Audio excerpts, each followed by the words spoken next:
Samantha. First, I wanted to start with something. Oh, wow. We have snacks. Holy. Can I cuss on this? Holy shit. Yes, you can. Oh, my God. This is so great. We needed to, tone it down a little bit. Say, Cheers, brother. cheers. It's been a long time. Mike, I can't do you like that, bro. That's Colorado Kool-Aid. I can't even do you like that. That is Colorado Kool-Aid. That's amazing. That's so sick. All right, Wow. isn't it? That's awesome. It's this and a beer. And a beer. God, that's so good. And I had it in the freezer while you were on your way over here That's crazy. because I knew it was gonna hit like this. But we really need to take the edge off. At least I did because No, of course. I'm mortified right now. Even though it might seem like I'm cool, calm, and collected, I'm not. Uh-huh. I want to talk about something really funny right now, Sure. which is not funny. Okay. Dude, my dead dad post that I just made. Crazy. First of all, you know how I like social media and all that stuff? Sure. Okay. So I've been like, oh, how do you do the algorithm? And da, da, da. And it tells you post. Excuse me, I'm going to be burping. Great. It tells you post and then like respond to comments immediately within 1 hour and this and only post reels and only this and this. And I'm like, all right, cool. Dead dad post. I posted that and I went to sleep. Well, by sleeping, I meant sobbing until like. Sure. Yes. All right. Ready? I've gotten like 200 followers in the past 3 days. We're on 37,000 views. Why? I mean, it was the overlay was crazy. Oh, I thought that was cool. That was tight. That was cool. That was definitely tight. Well, yeah, I mean, it was like a feelsy post, but I mean, that wasn't the intention, really. It was just me, like, venting, like, my PTSDs. And the only reason why I'm talking to Tony about this is because Tony's actually the first person I called. That is such a wild story. And Can I have your perspective? So, yes, this is awesome. Because I was not right in the head. So, we had been talking about the trip to Alaska, We have. right? Yes. Because I did a similar one with my wife and Nathan and her family. I think the difference was you had one more port of call or something like that. So we'd been talking. Do this. Don't do that. Spare no expense, which obviously saying that to you is useless because you never spare any expense. So I'm like, go for it. Do the crazy expensive stuff because we, did not the cheap stuff, but we tried to budget it and it was just ass. Yeah, spend your money. Spend your money. Experience Going to life. Alaska. So we've been talking about that, and then I also knew that there was a fair bit of drama going into the trip. Yeah. So when you texted me, and I remember you texted me, I feel like since we've been talking about Alaska, you are the only person I can talk to this about. Is that what I said? Yes. Oh my God. And then I'm thinking, ooh, the juicy gossip that's coming this way. And I remember I sent you something to the effect of like, yes, bitch. Like, I was expecting juicy gossip, like tea, like, all right, let's get in it. This is about to go down. Cue this big on the screen. And I'm driving with my wife. Nathan's in the back. Baby's babbling. We're driving to soccer. It's a Saturday morning. God bless, dude. And I'm like, reading the text message, and she's like, I'm like, she's like, what's wrong with you? I'm like, I go, Sam just texted me that. I'm like, look, just read it. And I give it to her, and I'm still just like, dude, I fucked up that intro so bad. I'm expecting some form of like something happened with somebody, and it did, but I was expecting like low-level drama.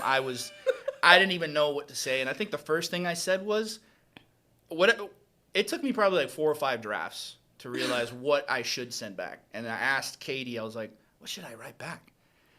She's like, oh, I don't know. She texted you. You know what to say. I'm like, I have no idea what to say. So I think I just started like spitting off the dome. And I think the only thing probably that did make sense, or like the one thing I think I wanted to impart upon you was, because again, I prefaced it too. I said, look, I am by no means am I like a spiritual guide. I have no idea why things happen the way that they do to certain people. But I do know that the type of person you were, that if you weren't there, you would have spent the rest of your life wondering, what if you were? Oh, yeah. You know? Especially given the, I guess, proficiency of Right. the responding personnel. Right.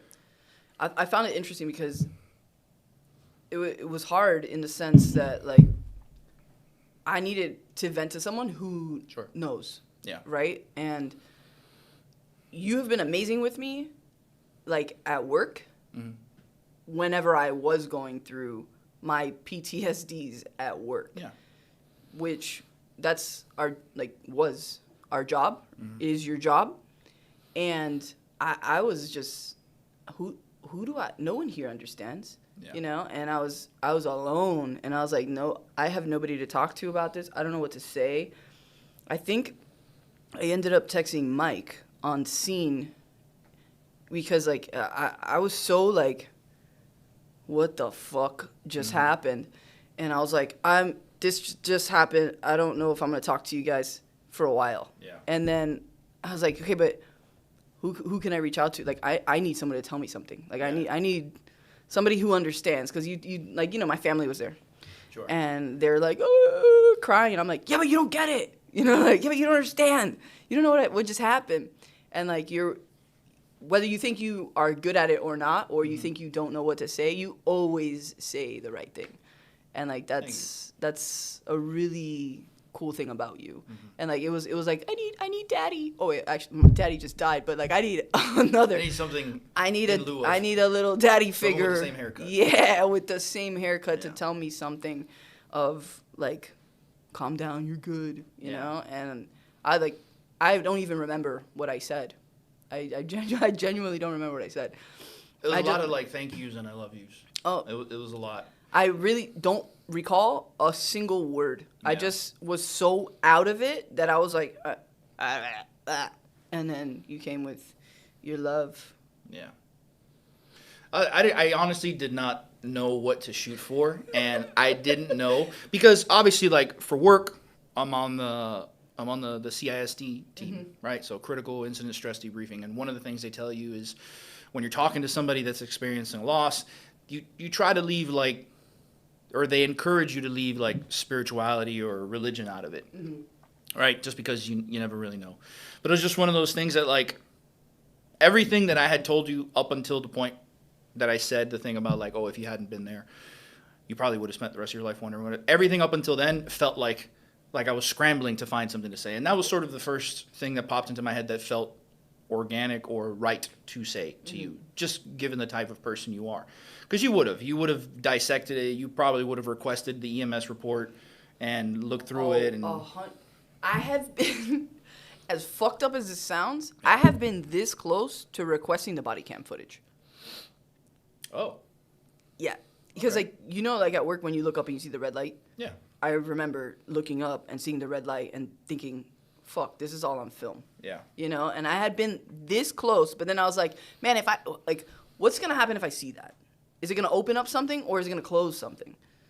You know, like, is it going to piss me off more? Is it going to, what's going to happen there? You know? So I was just kind of like, ee.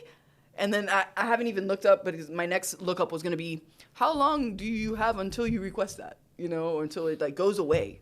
I mean, typically it would depend on, because I assume it was like a city or a township or I would something imagine like we that. were in the middle of Podunk County. Yeah. Yeah. It all really depends on whatever, like, their records keeping is, but Right. it's got to be at least a couple of years. Is it? Yeah. For a body cam footage? Typically, yeah. Really? Yeah. That's not good to know. Yeah. I memean, I've been this close. I was cursing at the cop. I was cursing at the first. Yeah. Like, it was a volley that showed up. He had a cowboy hat. He just stood there, and I was like, "Hey, are you gonna do something?" It's crazy. Yeah, that part was wild. But that's why I needed to, like, vent. Yeah. It's like something like that to someone who understands.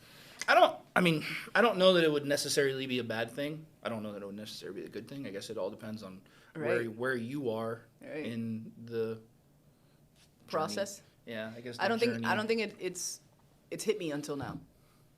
And I I don't think it necessarily does. Like, Get it. it's grief is one of those things, and again, like I've told you before, I would never compare like the loss that I suffered with my grandmother and grandfather to what you went through. Right. Completely different. Yeah, but The it's not a dynamics. competition. No, it's not. But Right. I'm saying sometimes people will look at it as like, oh, your grandfather died from old age, Right. In his sleep. Yeah. Not the same thing. Yeah, but and this is I've faced this recently too, like where people approach me with that, like, oh, it's not that, like, what you experience isn't the same, and I'm like, it's not a competition. You No. know, like, it's not a competition. I'm not like I'm more traumatized than you. Yeah. You know, like I don't see things like Yeah. that at all. Like, it's just more like, this is my story. This is how I went through it. Yeah. And like, loss is loss. You still lost a person. Sure. Like, the way that you went about it, sure, mine's a little bit different, but like, you still, the absence, is still there. I always thought that it was the absence of things. And like, I have this conversation with my mother a lot because my grandmother, for our family for the long time since I was young, she was sort of like the spiritual guide, right? Like, she could always tell us what to do. If something was going on, we'd go to her, Mima, what do you think about this? And she would tell us. And 9 times out of 10, she was always right. And that 10th time, she was half right. So she was always Johnny on the spot with it. And when she passed, that was one of those things that we really felt the lack of, the vacuum of like what do we do? Right. But I said that to say this, with grief, is what I've found is that it's not like a trial period, right? You don't have it for 30, 60, 90 days. And then after that, you're fine. I mean, it's been years since my grandparents passed, and there's times where my grandmother's passing will hit me more than my grandfather's, or vice versa. Music is a big trigger for me. I'll hear something that mentions grandparents. Work, if I run on any old folks or anything like that, that's always... It's different. It just hits different. And some days, the random hits will be like a... And then other times, you kind of just want to find a corner and crawl into it. And it'll be that way. I think if it wasn't that way for the rest of your life, I don't know. I think if someone's significant enough, you're always going to feel the loss. Right. You'll be that way. I think for me at least, like, it was the suddenness. The suddenness. Obviously, it was 100%. definitely not expected. We were on vacation, and like, and then what's even weirder was like actually going on the cruise. But like, something similar happened. Sure. That me and him spoke about literally somebody going on a cruise after somebody just died, and he was like, why wouldn't they go, like, what else are they gonna do? And it was like so interesting, like, this is exactly what happened.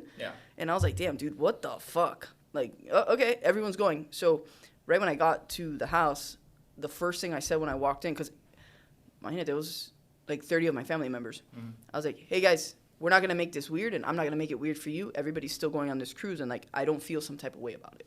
And they were like, okay, like, because like, what? I mean, what do you, realistically speaking, Correct. logically speaking, what are you gonna do? Yeah, like, what are you gonna do? Okay, everyone, just get on a plane. Let's go back to Miami and do what? Yeah, like, and at that point, what? At that point, give him a grand send off. Yeah, grand send off. Ball out. Don't hold on, but hold on, but I was in a catatonic state, like, not for I nothing. know. And like, my family was like, what do you need? What do you need? What do you need? And I just kept saying, like, unfortunately for me, like, I need you guys to take care of my kids. Yeah. Because I'm not here, and I felt horrible because I felt like a bad mom. But at the same time, like, you have to give yourself grace. Obviously, you just went through something, because I would just be staring into the abyss, into like, what just happened, and then also dealing with the process of that situation. Yeah. Like the funeral home and all that stuff. Like, everybody was contacting me. Yeah. So that part was like interesting. And then another thing too that kind of struck me differently is, like, we do this at work, or you did this at work. Me did. It's been a year, dude. Yeah, that's crazy. Do you miss me? Come back. Come back. Come back, please. Get closer to the mic. Come back. Mommy's coming. So you miss me? I do. Are my boots still at 10? Probably. I think they made the move to the temporary digs. Oh. I think they made it on the shoe rack. I'm pretty sure they're still there, dude. These boots were made for walking. And they have walked. And that's just what they'll do. I wish. Look how handsome he is. Me? Yeah. Dude, do I? Shit. I looked at the camera. Fuck. Fuck. All right, but look. They got a penalty? The thing with work, the situation, and like it being, I feel like that's everyone's worst nightmare. It's like working someone you know. Oh God, yeah. Dude, I remember working in the Keys before for Key West Rescue and hearing my grandparents' street on the radio, and I was like, like frantic. And then dealing with the traumas at work that you also walked me through. Yeah. Because the Grim Reaper over here. You were on it, dude. You had heaters. I did have heaters. You had some heaters. So dealing with those was interesting because it's so different. Yeah. It's so different. And even like with the kid, boy, which I still talk to those people all the time. Yeah. Do you know that? Yeah. Oh, I didn't know you still talk to him, but. Oh, yeah. I'm like. Doesn't surprise me. With a mom. Nice. Yeah. Tell me. You were talking about, going back a little bit, you were talking about like worst fears on the job. Yeah. Working someone that you know. Yeah. Obviously not the same. Maybe not even considered similar. But there is something about being in this job and like knowing what we know and how it relates to family and either passing or sickness and stuff like that. Like, one of the things I hate the most is that being in this job, when my grandmother passed away, I was working. I was on shift. I was at Trauma Star North. Ugh. And so I was precepting Matty Hill and Yannette. Yeah. And I had just spoken to my mom earlier, and she had told me, like, oh, this and that. She's doing okay, whatever. Up until then, she'd been having these little episodes, which, they were kind of like TIAs, where she would go out of it, and then she would sort of come back. We were kind of aware at the point that it was going to happen. She had denied, surgery, treatment, anything like that. She's like, look, I'm not going to do anything that's going to fry my kidneys and put me on dialysis. I'm like, no, you know what? I struggled with it, but ultimately I accepted it. But I'm at work at Trauma Star North, talk to my mom, whatever, lay down, it's 10 o'clock. She FaceTimes me. And I'm like, damn. And you already know. I'd just done one of these. And then I just see the light up, and I see it says mom, and I'm like, damn, that's not good. Jump out of bed, whatever. And I see her. She's obviously in distress. And she's explaining to me, like, what's going on. And the worst part, the feeling that I hated the most, is that the second that she turned the camera and she showed me my grandmother. Oh, God. I knew that was it. Oh. Knew it. The 1,000-yard stare, the agonal respirations. And my mother says that she knew based on my reaction, because all I did was like, fuck. Yeah. But I knew it right away. And I hate that. I hate that. I hate that because the second that I knew it, the switch flipped, and I started talking to my mom like, I don't know, not as a grandson or as a son, but I was talking to her like, hey, listen. And she's like, what do we do? And I'm like, look. Because people are naive, They're naive to it, and we're not. And she's hopeful. She doesn't know. And what am I going to tell her? Right. It's over? Right. And the only thing I told her is, she's like, what do I do? I'm like, look, if you call rescue, you don't have the copy of the DNR, they're going to work her. Oh. And chances are, like, you can procure it if you call. Ugly. It's going to be ugly because, it's gonna be ugly. And to be honest, I don't know. To be honest, I think the worst thing that could happen is if they get her back. Because then there's nothing there. I mean, the whole 9 yards. Yeah, it's a chemical pulse. Yeah. Maybe she makes it to the hospital. Maybe she gets on a vent. And now guess what? And you just experience that whole trauma of that. Yeah, as well. It was one of those things, and it was just like, but I still remember what it felt like. Yes. I still remember seeing her, the stare. My dad was sitting behind her, and he was sort of holding her up, and the instant recognition of it. God, I hate that feeling. It's the worst. I hate that I know what it means. I hate that I know that I can immediately recognize it. It was the worst. Dude, mine was the phone call my dad's girlfriend calling on his phone, but we had just been pulling over. Sure. To like take pictures. Oh, you know, like you're on the mountain, and then she was like, "Sammy, something's wrong," and I just went, and I turned around, Whipped it. but we were on a two-way street, so then I saw the Jeep parked there, and then I passed it, and I saw him, and I went, "Oh my God," and then right when I came up to him, pupils dilated, the gaze, and I was like, "We're fucked." Yeah. And like that instant, like you already know. Yeah. But like What do you do? What do you do? You know, just you have to. Or at least Yeah. I had to. I was there. So Yeah.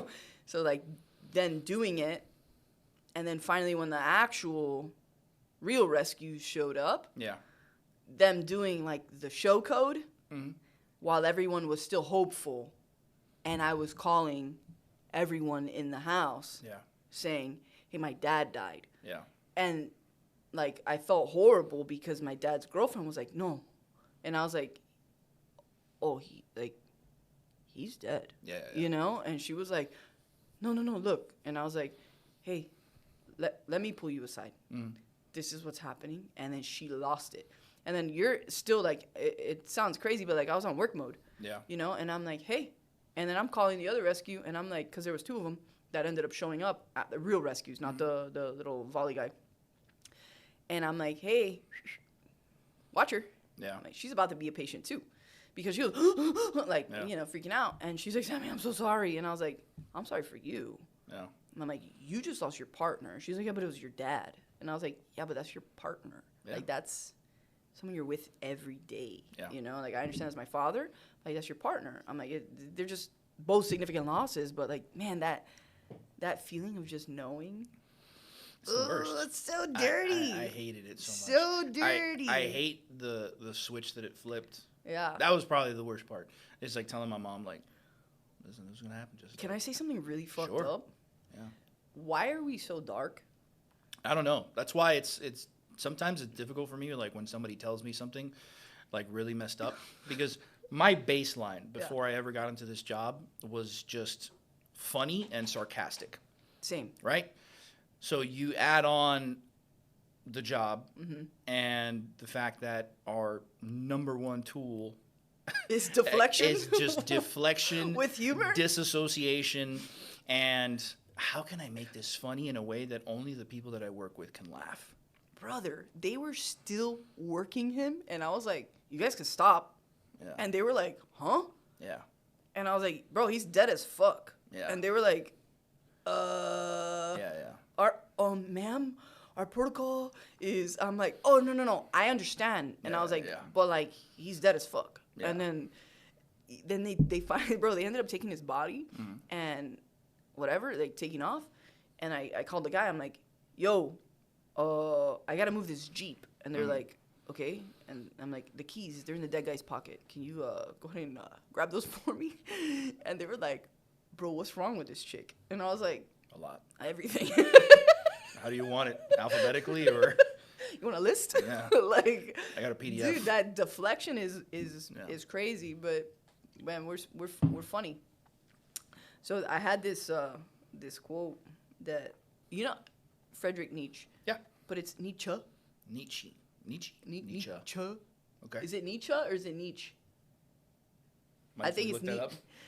Can we look that up? Hey Jamie, can you look that up? That's crazy. Hey Jamie, you want to look that up for us? Do the Google sound. Press that little audio button. This is It's delicious, so by the way. good. It's so good. I knew I needed to. It's so good. I can't believe you did it. I know.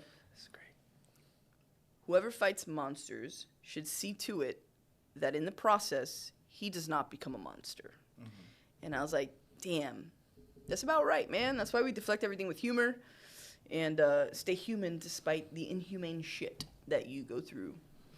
But that was one of my little quotes I wanted to throw in our little Just podcast. drop in there. Just No, it makes sense, and I think it does. I think it does speak to the fact of why we do. That's crazy. Why we do the things that we do, and why we are the way that we are. Because what's the alternative? that has been my line for Mike for everything. What is the alternative? No, what would you rather me do? You know? You want me to be a miserable schmuck, or do you want me to be the funny person in the room? Yeah. Like, Deflect everything with humor. yeah, I think that's the thing that most people just don't realize is, and that's one of those things that you have to sort of like temper, you know? Like, my wife is very good with understanding what we do on the job and, you know, how things can mess us up. And she knows me well enough to know I can tell her about a bad call. Mm-hmm. I can tell her about 2 bad calls, and she'll be able to sort of discern whether something is messing me up or not. Ooh. You know, so that's pretty good about it. And for her, it's if I keep talking about it, like unprompted. If I keep bringing it up for some whatever reason, she'll know. Like years back, there was a little kid that he passed away. I didn't have to work him, but I was still a part of the crew because we were running both aircraft out of the North Base. Mm-hmm. And you remember Luigi? Sean Luigi? Oh, no, he was after. Before my time. But before your time. Great guy. You'd love him. Mm-hmm. Same energy. So perfect. Perfect. Oh, and honestly, you know what's crazy? Also has an immaculately chiseled jaw. Oh. It's insane. That's crazy. You know what my paramedic instructor called me? What? Samandible. That's wild. That's so good, though. George Nunez from Miami-Dade. Love that guy. Oh, that's crazy. I wonder where he is now. George. But anyways, so that call messed me up, and I wasn't even directly a part of it. I was just outside the rescue. I would pop in, see if they needed help, and when they transported that, they worked him for like another 40 minutes. Ugh. But still, little kid, 3 years old, drowned in a canal. How long on the job? Oh, I've heard of this call. Mm-hmm. How long on the job were you? Probably about 4 years. Okay. Maybe so 3 to 4 years. Actually, no, less because I promoted right at 4 years, and I got on right at. I remember when you promoted. Like, it was good. Love. Yeah, didn't think I would, but yeah, I was fairly new on the job, and that one messed me up for a while, and she realized it. But it's one of those things that, like, again, what's the alternative? What are you gonna do? I understand that, but I also see that we put things aside a lot until it comes out, or like in an anger, like you take it home and you're just like mad at your kids or something. Have you ever been like that? Oh, there's times. Short-fused. I'd probably call my wife, and she would probably be more qualified to talk on this than I am. But I know for a fact that there are times that I tell myself that I don't bring anything home, and I do. And here's the other part. The other part is not so much that we bring something home. It's when they bring something home. I mean, my wife's she's a teacher. She teaches pre-K 2. It's 2-year-olds. It's exhausting. It's exhausting. Ugh.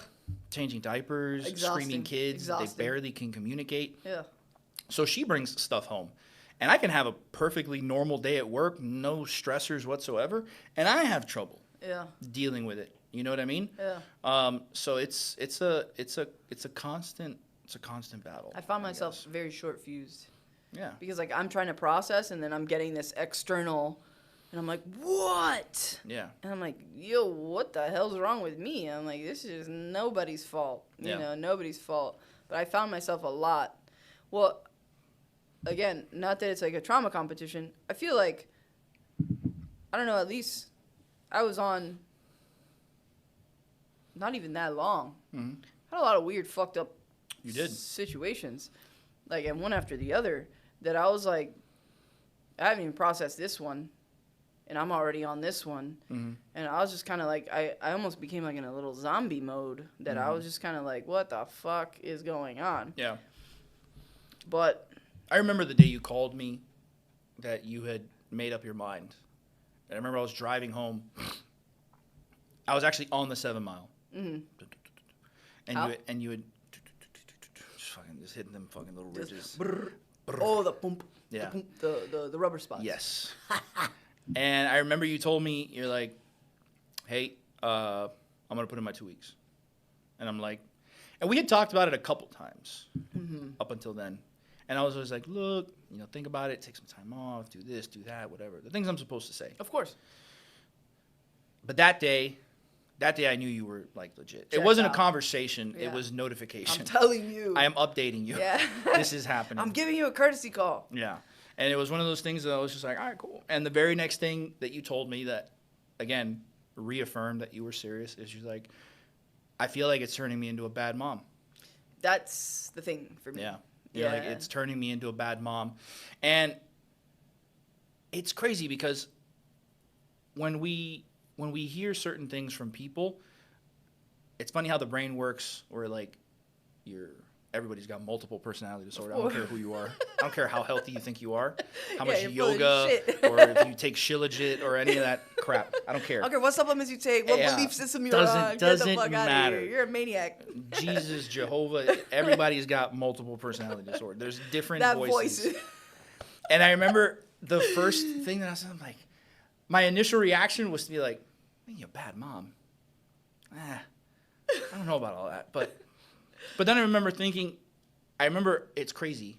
It's crazy how I can't remember step by step certain things for work, but I can recall specific events of like phone calls with you or with anybody else. And I remember the very next thing that I thought of was a post that I had seen the day before or the night before. I don't even know. I was in bed. And it was like, when it's your turn to be the hammer, remember what it was like to be the nail. And that's why I was like, you know what? Big ups on that, dude. It takes a lot of courage to fucking give up on your career and prioritize. I recognize certain patterns. There was also like things in my house that were going on at the time that like needed, like really shot me into that decision as well, because I couldn't be absent for my kids. Sure. So, and like being gone for that amount of time was a big deal for me. Obviously, like I'm gone, so that really catapulted that decision too. Then I started working with Mike and St. Aubin Technologies, and I was just like, what are we doing here? Like, am I jumping ship, or like this is getting kind of serious? This relationship's getting kind of serious. Yeah. And that catapulted that decision. But it's interesting now because it's been 1 year, and there's not one day that goes by that I'm not like, go get 'em, boys, when I see a truck running or like it's crazy because like if you're in it and you think that you're miserable, you are. And it doesn't need to be that way, especially like where we work. Hindsight is 2020. You've stayed in the job the entire time. Yeah. Right? Me, hindsight. I could have done a lot of things differently. I could have spent my time there differently. I could have been a better leader, even though I was at the bottom of the totem pole. It doesn't matter. Leadership and rank is. Yeah, they're not synonymous. You wear a white shirt. Cool. Yeah, bugles. Yeah. Woohoo. Yeah. Still a rookie could be a leader. If they're the right rookie, or care about the job. No, yes, I agree. Absolutely. Or like how many rookies pressure you into training and stuff, like you're a training god, but like how many rookies are like, let's do this, let's do that, and like few. Yeah. But they are there. There's so many things that like I could have done differently, or I wish I would have done differently, or spent my time differently. Mm-hmm. But that's the best job in the world, dude. Mm-hmm. Like that is the best job in the world. I took Mike there. I took Mike to 22. The double deuce. Yesterday? Day before. Yeah. You can speak, Mike. It's all good. Chime in, brother. Drop a dime. Yeah, so I took Mike to 22 the other day, and man, it was just like if I had never left, mm-hmm. and it was so cool. And I was like, hey, I'll come back. I just keep telling Hodek if it goes to 72s. He'll do it. Hodek is... Eventually. Yes. Eventually. Hodek has just enough autism to get it done. He's unstoppable. Who is that? Who is who? That's music. It might be Dr. Dre. Nah, bro. You guys stopped talking. I just heard it. I was like, somebody's out there working out. Do we want to take the microphones to go yell at him? Just do it. Hey, man. On the go. Hey, man, we're podcasting. We're doing here. something in here. Yeah, honestly, Tony, like what I love about like podcasting is like, or whatever the fuck we're doing, because I don't even know what I'm doing. Sure. Is the fact we don't. We're just learning as we go. Yeah. I think that it's gonna lead to whatever it leads to. Yeah. It's just doing it consistently, and being comfortable with being uncomfortable is like probably the hardest part. Like, how many times did you talk on a mic with Hodek? Before shooting? Mm-hmm. Never. All right, but I'm saying like even like starting. Oh, I mean, we did 3 episodes. Actually, technically more, because I got in trouble and then we had to reshoot another one. So I was thinking about that. I got in trouble. I was thinking about that because I was like, okay, you guys are doing something, and I was like, how long until they get in trouble? Wasn't long. It wasn't just like that. Dude, I was like, that's it, and that's the thing that like, it makes people stop, Yeah. like trying, and like Yeah. that's another leadership thing that like pisses me off is like your people are trying to do something, Yeah. and instead of just helping them, nurturing them, guiding them, you're just shutting them down, writing them up, and like next, and Yeah. you're like, Which, to be honest, I never took offense to it. you can't take offense. No, I didn't take offense to it. It's him and I, we made a decision. We said, fuck it, we ball. Yeah. And we went with it, and turns out somebody had something to say, and I was like, all right, cool. But somebody's always gonna have something to say. Of course. And it was less to do with the nature. It was less to do with the nature of the podcast, and administration was very helpful with it, and I was very honest. In the same sit down that we had, where we talked about it, I was like, all right, what do I have to do so that this doesn't end up on your desk? And they were very honest. Stop. Yes, and I said, Just don't okay, do it again. so aside from that, which I'm not going to do, because I'm just stubborn enough. Just don't do it anymore. What else? That's So- the thing, man. Like, how do you grow something? Like, you're always gonna piss people off, and Yeah. that's something that. I mean, going into a completely separate like conversation, like. You're always gonna piss someone off if you're always walking on eggshells, trying to please people, and like you're worried about what somebody else thinks, and like you're never gonna do anything. It just paralyzes you. Yeah. And like that's something that I found myself doing all the time because like okay, I like talking to the mics, I like talking to the cameras, I like having conversations, posting on social media and stuff, and then I found myself, really. Filtering things that I was saying and like okay, no, but someone's gonna get pissed off if I say this, and I'm like, dude, I don't give a shit. It's gonna resonate and land with the people who it needs to land to, and that's it, and like just go from there. But like if you're constantly just walking on eggshells or like in your situation, like you guys are just trying to do a good thing, like probably explain what you guys are doing with the union and explain like, all right, cool, this is what we're doing. It was one of those like the intention was great. Right. The execution probably could have used some work, Which one? The one in front of babies? Yes. Yes, that one. That one probably could have used some work, but whatever. We adjusted. We've Who done cares? a few. But how do you do it if you don't learn? Exactly. That's sort of my point, right? Like if you never make a mistake, you're never really gonna, I guess, adjust or understand, like where your bearings Right. are. I don't know what the fuck I'm doing right now. I have 2 cameras. I spent a lot of money on this bullshit, but like I don't know what the fuck I'm doing. Yeah. And to be honest, I don't. Like you were saying, like, I don't know what's going to come of it. I don't know what happens to it. Sometimes I think we're so obsessed with, like, everything having to yield A result? like, an outstanding result. Yep. That we sort of lose that, I don't know, sort of, like, whimsical free will. Like, let's just do something. And That's if my it does something, point. If it does something, great. And if it doesn't, If it bombs, it Yeah. bombs. Like- Like how many times, I don't know, have you guys recorded videos that, like, you don't even post?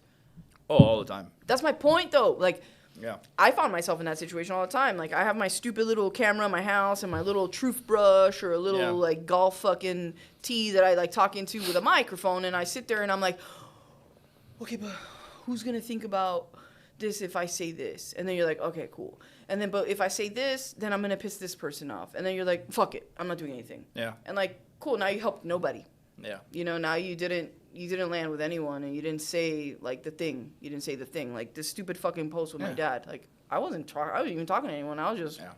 saying shit. And now I have these 2 little girls crying on my shit. That was crazy. Some of the comments that you were getting, I was like, okay. Okay. I dig it.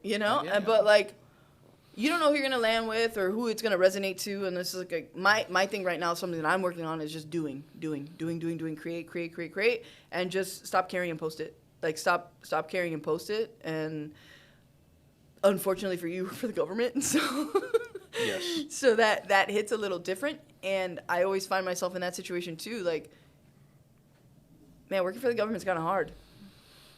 It's tough, and I think a lot of people forget that the term government work is synonymous with a buffet of shit sandwiches. A buffet of shit sandwiches. And I think a lot of it has to do, and this will tie into your previous question that we never answered about women in the fire service. Give it to me. That's what she said. Cheers. I do think that, for the most part, hey, cheers, Mike. I'm sorry. Jamie. Jamie. No. See, we gotta rename Jamie. Mike. Yeah, That's it. Mike. It's just Mike. That's it. Mike is. Mike. I rename everyone, dude. Mike. Good with You that. too. Bob, Donnie, Jimmy. Bro, you're the the best, boys. dude. Chico. You're the best, dude. A lot of names. Anyways, so I do think that people forget that government work and blue collar work in general, anything that is in the service industry, right, civil service, it's a lot of shit sandwiches, Brother. and you're supposed to take them to a degree, right? There's a fine line for everything. There's a difference between being mistreated, and there's a difference between, hey, this is what it is. You make the best of it, Correct. and you move on, right? And I remember when Anthony Bourdain passed away, Oh. every fireman in the world reposted that one quote that he said, that firemen are like I'm paraphrasing. Firemen are like Marines. They can take, terrible conditions and they can make the best of it and be happy about it. And that's what it is. That's the allure of it, right? We romanticize that the job is about something terrible, something sucky. And from it, something nice happens, right? We Yep. become closer. We find people that we're friends with. And people think that just because we're firemen and because so many of us passed away on 9/11 that it means that we're entitled to something greater than anyone else. And it doesn't. At all. It doesn't. That entitlement. It drives me crazy. I mean, especially for some of these kids that that's fine, do it again. Sorry, I just want to play footsie with you. It's crazy because for some of these people that are coming in now, some of these kids, I'm 36, so most people that come in now seem like kids to me. This is their first job. Yes. Their first job. Ever. And I have to ask them now. Part of my getting to know you is, do you live at home with mom and dad? Yeah. Do you do laundry? Do you cook? Yeah. Do That was you like do me and dishes? my doo-doo. Yeah, exactly. Yeah. Like, what is it that you? I'm raising a kid. Yeah. Who's green, now- not just as a fireman, green in life. Green in life. You don't know. You haven't encountered hardship. You don't. Obviously, bullying is completely out the window nowadays. Dude, what's up with that? Crazy. Now, women in the fire service. Give it to me. I'm a woman, so I'll tell you some shit. Yes. Here's the thing. I will say this before I answer. I will preface it with, I have known women, you included, that can run circles around men, Yes. physically and intellectually. Yes. Right? Ironically, it is typically those same men, for the most part, Right. by and large. There's exceptions here and there. But it's typically people like that will say, women don't belong in the fire service. Right. Right? I think that phrase had more weight when the men of the fire service were held to a much better standard. Standards. The word. Standard. I think, May we keep them. yes, I think back when the men of the fire service were held to a much better standard, rigorous training, Correct. physical fitness, all those things, when they were elite, Yes. top tier smoke eaters, just dogs, pipe Yes. hitters. At that point, I would say, yes, maybe it did raise a few eyebrows to now all of a sudden introduce women in the fire service. Right. But when you have men who don't bother to pick up a protocol book, God when bless. they don't get off the couch. I think what's fascinating is the 2 cycles that I had in the service was like 2009 when I went through academy the first time. Yeah. Was me in a class full of men.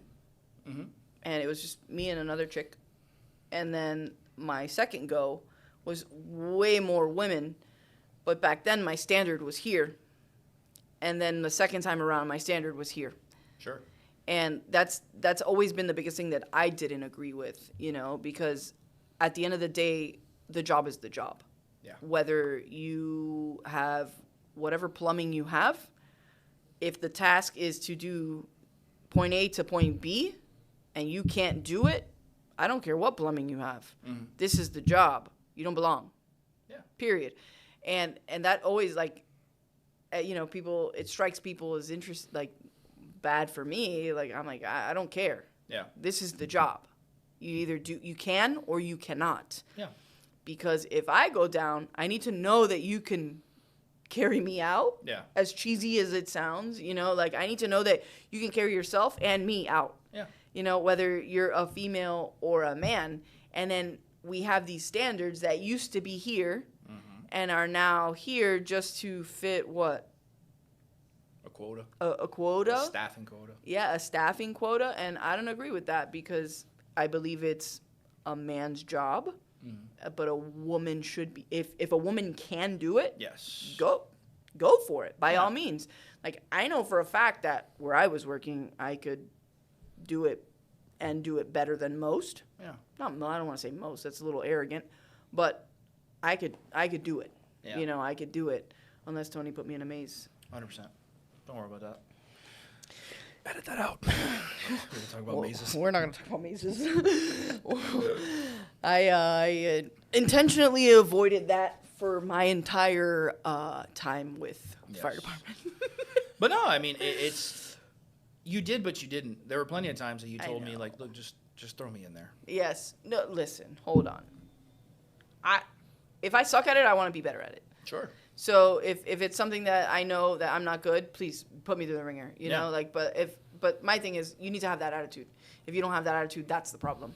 You know, because I told you from the beginning, I'll cry, I'll freak out, and I panic. I told you off rip before I even got hired, I believe, that I was like, hey, I'm gonna struggle here, and I'm gonna freak out, and I'm gonna want to rip off my mask, and I'm gonna want to do this, and you're like, perfect. Yeah. Come great. over to Ted. Outstanding. I can't wait to see I you. can't wait to see you. But yeah. it's one of those things again, and going back to a standard, right? Like, where I work on my shift, and like Nelson too, we catch a lot of heat for training and how we train, Which is absurd. I mean, Lord knows I've gotten my licks, I've gotten my paperwork. Yes. Right. And No way. almost always, it has been because of training. Almost always. Why would it be a bad idea to drag fire hose through a brand new building that hasn't even opened yet with water? Yes. That's genius. It was, honestly, at the time, it seemed like the world's greatest idea. And then things happen. And you're just like, brother. But, I mean, at the end of the day, I mean, I was Training. You know what I mean? Getting it was an opportunity to present itself. Absolutely. You live and you learn. I mean, at least I can say that when it came to that, administration for the most part, like they did stand up for me. Absolutely, dude. You know what I mean? The fact that they got to do something and give me paperwork is beside the point. Dude, you got to slap hands, bro. Yeah, it is what it is. But they did stand up for me. And I don't mind it, dude. People throw jokes about it, and I'm like, dude, yeah, I know it's crazy. You should have been there. You know what it was like squeegeeing out 500 gallons of water? It's crazy. It does wonders for character. Bro, when I It was. when I heard, I was like, wait. The what? craziest part is I was there with like 4 probies. I had 3 probies still on probation, and I had a guy day 366, and they were just like. And everyone's asking him questions. I'm like, look, man, answer freely. I ain't got nothing to hide. I already said it. I did. I already said I did what I did. Fuck it, we ball. Dude, But- that was funny. But again, we catch, Nelson and I specifically, we catch a lot of heat for the way that we train.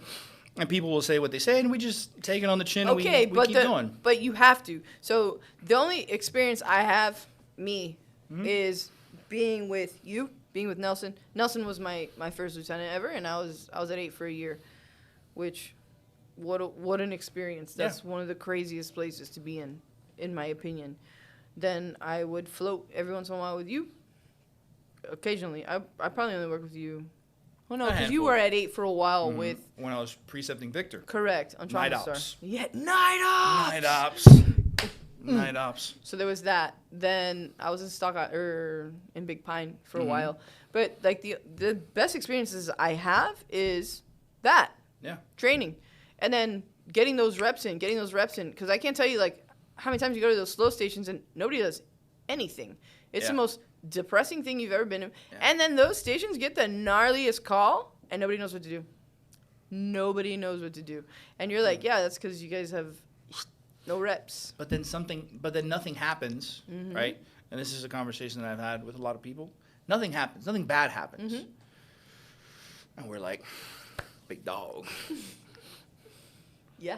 job town. Job town. You know, and it's not. It's just because no one died or got hurt does not necessarily mean that you did an excellent job. Correct. There's doesn't. always something to fix. There's always something to fix. and there should be a debrief. There should be a talking about it after, like in anything else, whether it's a fire, medical, personality issues, even something that happens here, like between you and one of your coaches, like, yo, sit down, you talk about it. You know what I mean? There always 100%. should be, like, how did this class go? How did this go? How did this call go? There's always something to fix. There's Number one, always- there's yeah. always something to fix. There's always something that could be better. There's always something that you can do better. And as a team, as a unit, as like an individual, Yeah. and like I think a lot of I had, but it has to be genuine, a genuine debrief with not just checking a box debrief. Okay. That Yes. like saying that I did something, because Yes, I had a yes, couple yes, of yes. those experiences Sure. too, where like they were just checking a box, and I was like, I'm fucked up in the head right now, and like Yeah. you guys are trying to give me some corny talk, like I'm not listening to you. So like I think, ew, I just spit everywhere. It's fine. That's disgusting. Keep that in. Keep that on the video. We Don't edit that out. That's the thumbnail. That's so thuffer and thuckatash. That's crazy. Fun fact: one of the episodes that we did for the podcast at for the union, the thumbnail that Aldrich picked, Oldrich. it was probably the one where I looked easily like 400 pounds. It was just terrible angle from like down here, and I'm just leaning back in the casting couch that we had at 10. But ironically, I'm saying the most impactful shit. It's like my hardest hitting line. And I just gotta eat it. And I'm like, what are people gonna care more about? That I look like a fucking baked potato from Longhorn? Or that I'm saying some real shit right now? Baked potato. Nah, bro. They're not gonna click on it. They're not gonna click on it. You They're look gonna be like, what is Fat Boy talking about? What does he want? what does that guy know? What is a guy with That no guy doesn't chin know saying shit hot dog? talking. It's just straight up. Does it have like sour cream and chives on it? Does it Damn, dude. Is the skin salted? Fuck, dude. It's terrible, dude. It's true, man. Sometimes you're spitting fire and Yeah. you look like tremendo como mierda. And you think in your head, you're like, bro, Bro, I look so fire. hard doing You that. look cool. You look cool. I can tell you how many times we've recorded something here, and I'm like, all right, bro, let's see that video. And you're like, that's what I look like?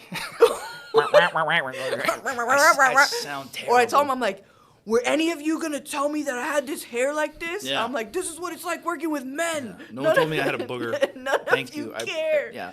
Like, You none of you recorded guys could have told me to sit up. Sit up for this part. Yo, Nah. you're spitting Speaking fire. of which, Everyone be quiet. no, I'm just kidding. Oh, Spit up. wait. Speaking of I'm which, getting a tissue. quiet, the potato's speaking. The potato's speaking. And he chives. Yo, you got a chive hanging out. Left one. Hey, what's up? You have a new kid. Tell me. I do. Mm-hmm. Little Noah. Tell me. He's wonderful. He is also a baked potato. Oh, Chip off the old block like his father. Beautiful, beautiful kid. He's happy all the time. Laughs at everything. Eats everything. what's it like having two? It is honestly simultaneously the greatest joy of my life and also the bane of my existence. I have never experienced just at the same time such just mind-altering like rage, but also just soul-filling joy. Damn. It is- I like to coin it. It's the best worst thing that's It is ever happened the to best worst thing that has ever happened to me. you. Right? And as crazy as it is, you still want more. I want another kid. You know, everybody's doing this like 2-kid quote, and I'm like, what are you doing? Just replacing? I feel like once you have like a 2, you might as well have 3. Jordan Peterson said that actually. Yeah? He did. He said That's it. my He dog. said it actually. That's He my said. Because we're friends. He said. I saw it. I almost went with you. Yeah. I almost went with That's you. right. I almost did. Things that could have been. JP. Things that could have been. He actually said it. He says, for all metrics that can be measured, once you have 2, Might as well have 3. having 3 or 4, What's the difference? really, Not really a big difference, you know. So Me, it's just different because I don't have baby batter. yeah, you don't got. I mean, it's easy to go get somewhere. You can Yes. pick them up. Yes. Aldi's has, I think, maybe. Shout out to Aldi. They got it in the meat section. It's on sale this week. It's on sale, just like Wagyu. It's not real Wagyu. It's also not real baby batter. It still works. Shit. But I love it. I love it. It's tough.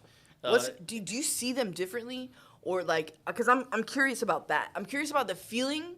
That's my biggest thing. Is like I'm curious about how much you love this one person already, and then like another one comes. So like, it's tough. It's tough because you think. I remember when I was in the hospital with Katie, and whenever we had the C-section, Yeah. baby was there. Now it's a baby. A And person. it's Another person's Another here. person. And he's, Yeah. he's big, he's fat, he's got rolls already, Yeah. he's blonde, he's blue-eyed. And I'm like, Viking. wow, this is crazy. Yeah. It's huge. And off rip, just, he's already feeding, no problems. I'm like, this is crazy. Like, I don't remember it being this easy. Right. And then we finally introduced Nathan, and it's just like, wow. It's like, you really don't, and I hate quoting, like, corny things from, like, Pinterest or Instagram. Right. I hate that. But do it. But it's like, your heart just grows. Yeah. But you don't notice it. You don't notice it. You don't Yeah. notice that it's like, this is too much, or like, how do I do this? It just happens, and you're just like, this is the greatest thing. Like, if I do nothing else, Because you can't explain it. you can't explain it. You can't There are explain some it. things in life that cannot be explained. And you can probably explain certain feelings that you get, but you can't explain it. That. And seeing them together, it what a was cool- insane.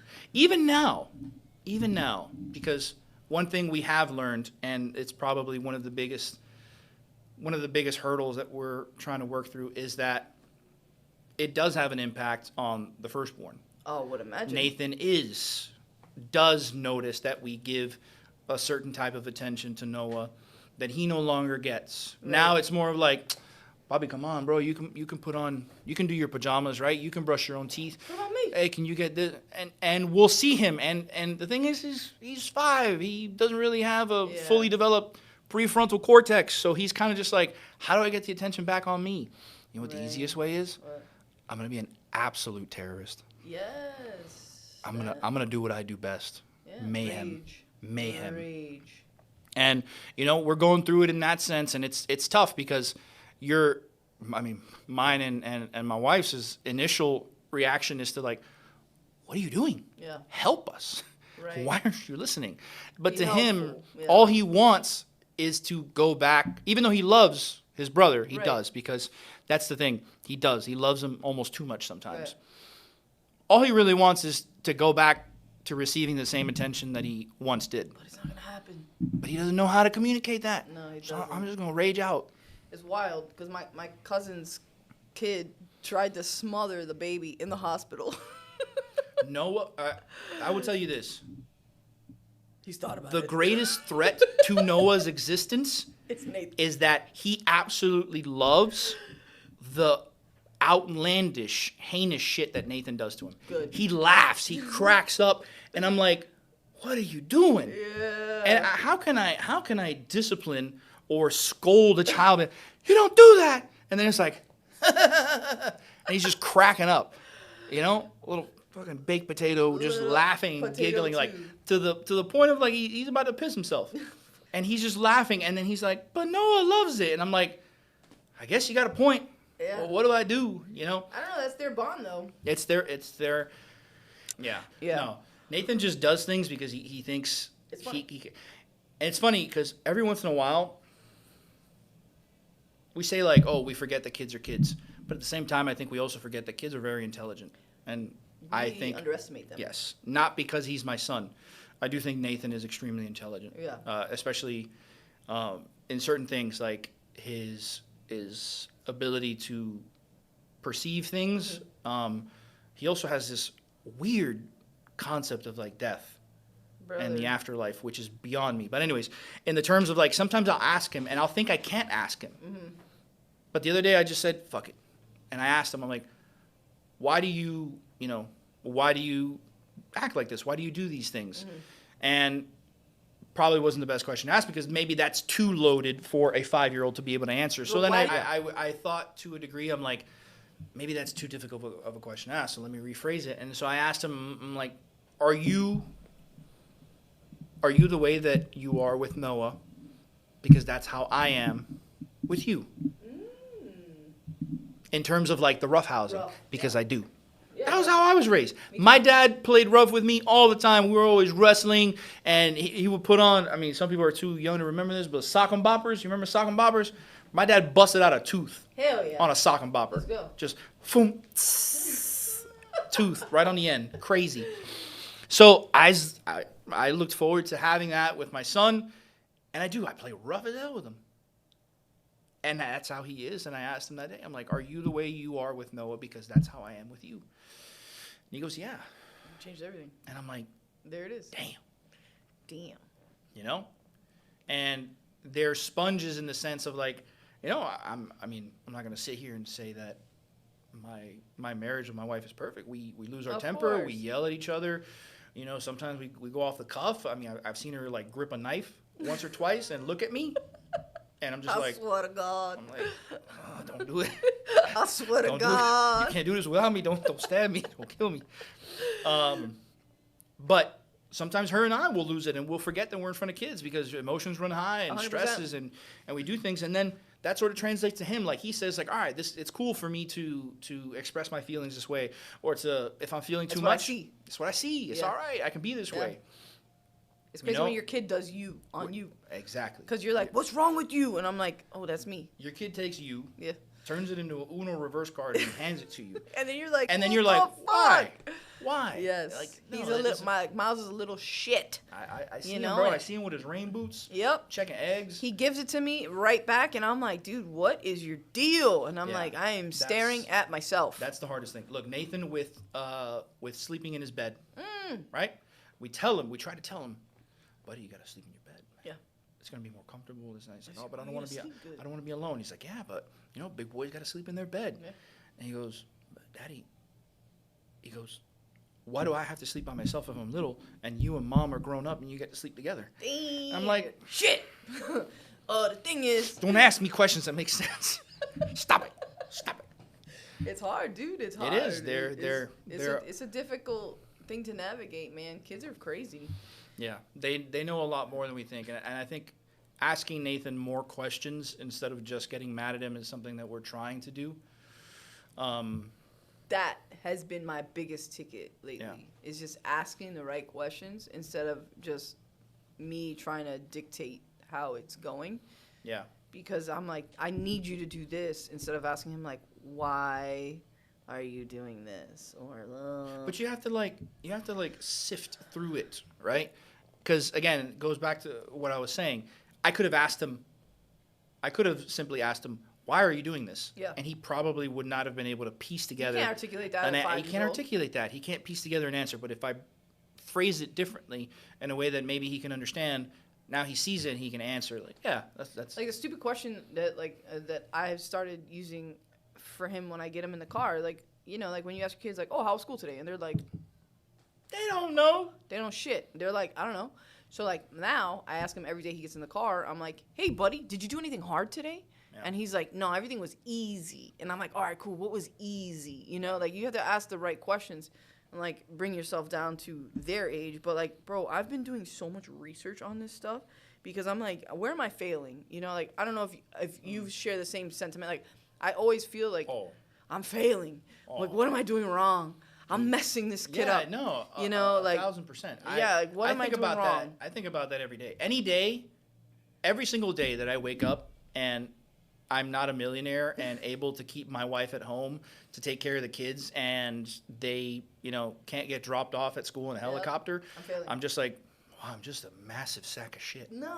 You know what I mean? And I'm always hitting myself with that. And then, but I always feel like I'm failing too, bro. Yeah, it's just one of those things. And I think it's just a sign that you care. You care. You give a fuck. Right? My wife, I've had several conversations with her and she'll be like, she'll cry because that's what moms do. Of course. And she'll be like, what are we doing wrong? Like, what do we do with Nathan? What? You're doing your best, dude. You're doing your best. You're doing your best. Here's another one. Big trigger word, iPad. You know what I mean? Oh, Screen time. Listen, Katie and I were those parents that like, when I have a baby, they ain't never gonna have no Same. iPad. Now you're And like, guess what? It's like, hey, look at this thing real cool. It's gonna distract you for like 47 Leave me alone. to 126 minutes. It's really gonna just be the best. Yes, and dude. sometimes you just need it, and sometimes you're doing the best, especially for like in our situation that I'm gone for 24 hours or sometimes 48 hours. Yo, she needs every help she can get, every Absolutely. advantage she can get. absolutely. And I feel like a lot of times, like, we need to give ourselves grace in certain situations, you know, and like we don't give ourselves enough grace because Yeah. we care, but we're hard on ourselves. And I think grace needs to be given for those specific situations where, like, bro, I need a break. Yeah. Like, I need a break, number one. And number two, I think ultimately as well, you end up doing a child a disservice when you don't introduce them to things that, like, normal kids are already doing. Yeah. So, like, if you withhold certain things and Yeah. now all of a sudden they're thrown into technology, Yeah. but I've never used it, so I don't know anything, Yeah. they're fucked.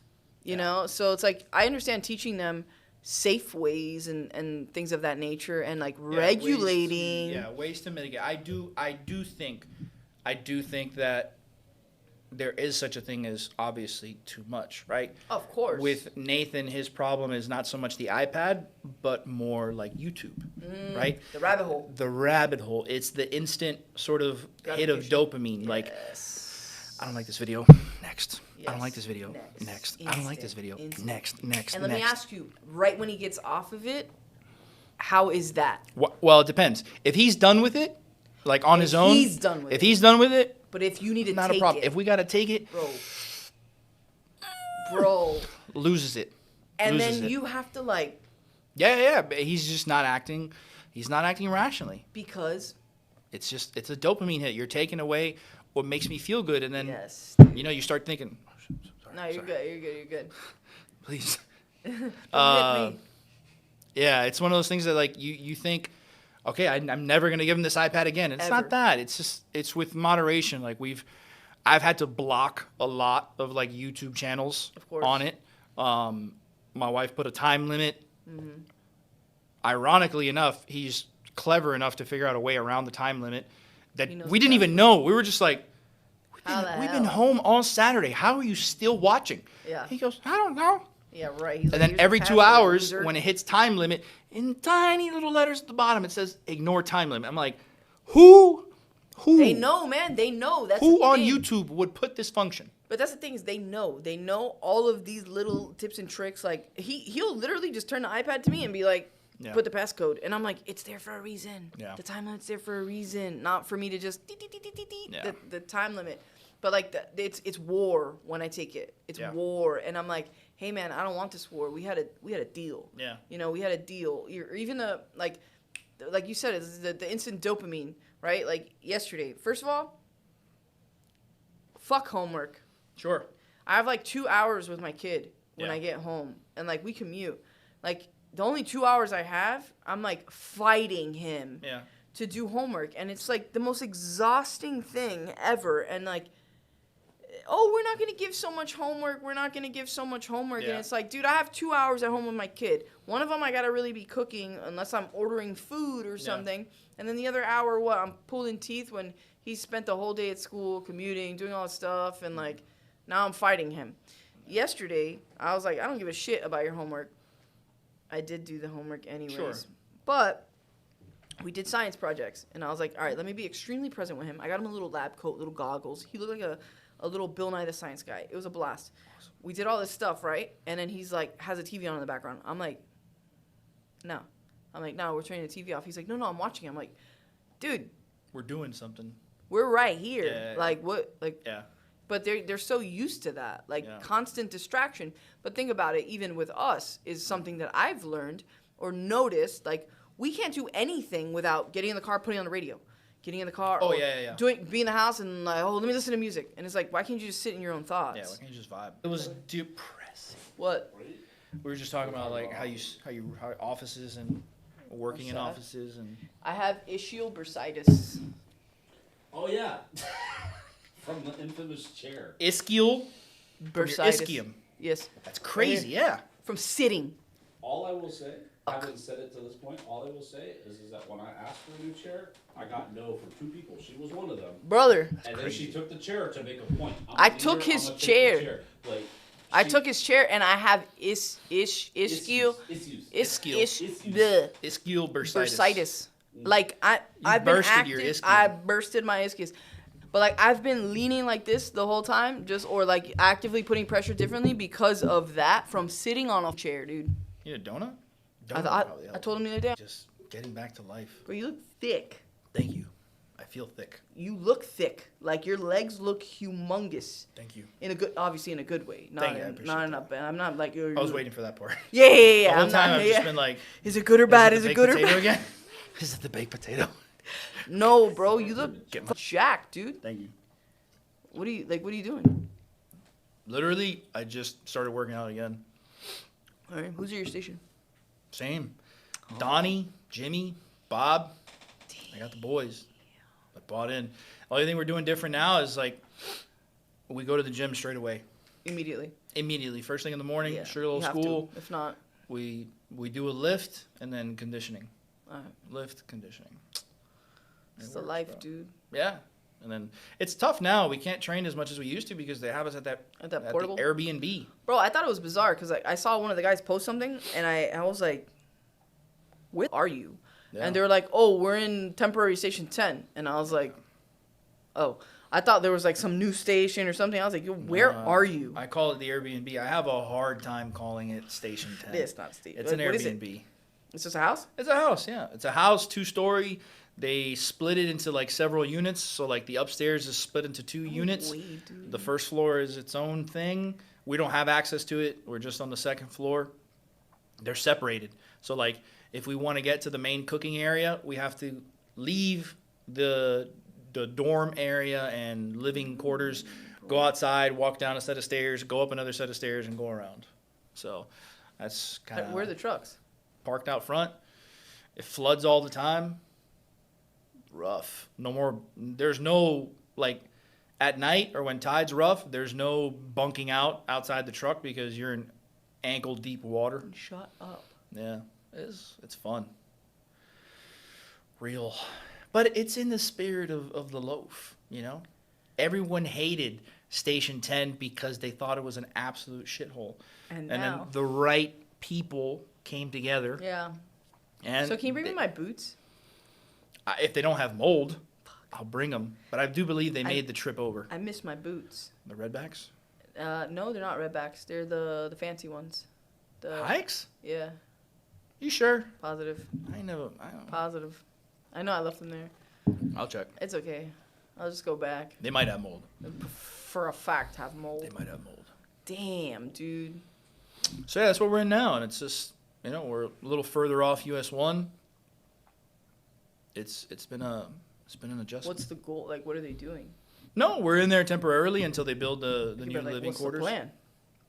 Build a new station. They're gonna They knock just down knock the old down the whole knock thing. down the old one. There's not a lot of real estate in Sugarloaf, so No, they need to knock down that. so they're gonna knock down the old one, build a new one right on top Oh, but of it. that'll be beautiful. Who's got the contract for that? No idea. They've been very mums on the word. I know it's almost pretty much set to go. They're gonna start demolition soon, and then I think they said like once they start demo, it's 15 months till they turn key. That's what they said. It's a long time, Long time. brother. New station. The new place we're in now. We're just battling scorpions and flat spiders and crazy. We got a salt gun that works wonders. There's always somebody doing perimeter search. All right, let's wrap it up. All right then. I would say cheers, but I already drank my beer. Still. There's some in there. You're not wrong. Some in there.